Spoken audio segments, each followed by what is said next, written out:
నమస్కారం. జీఎన్టీవీ తెలుగు న్యూస్కు స్వాగతం. దామరగిద్ద మండలం కానుకుర్తి గ్రామం జిల్లా పరిషత్ హైస్కూల్లో 2001-2002 బ్యాచ్ సంబంధించిన పూర్వ విద్యార్థుల ఆత్మీయ సమ్మేళనం జరిగిందని ఎన్ సాయిబాబు తెలిపారు.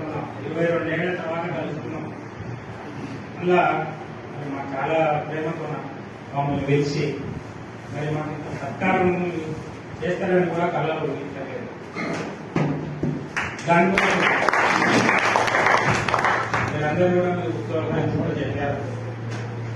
ఎవరెవరు ఏం పని చేస్తున్నారని చెప్పింది. అందరి వృత్తుల్లో మీరు అందరూ కూడా ఇప్పుడు స్థిరపడ్డారు. మంచిగా మీ జీవితాన్ని మీ పిల్లల్ని మంచిగా చదివించుకుంటారు. చాలా మరి ఈ కాలంలో 22 ఏళ్ళ ఉంటారు మాకు విద్యార్థులు. కానీ ఈ కాలం పిల్లలు మాత్రం మీరు ఇంకా మాకు ఇంత మర్యాద ఇస్తున్నారంటే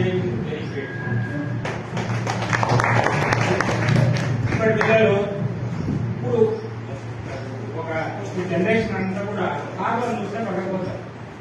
కానీ మీరు ఇంకా మా మీద ఇంత అనుమానం పెట్టిందంటే చాలా ఎంత ప్రేర్ చేసినా కూడా తక్కువే. నాకు టైం లేదు, ఎక్కువగా నేను మాట్లాడలేను. వేరే అన్ని పని ఉంది. అందరినీ కూడా ఆశిస్తున్నాను.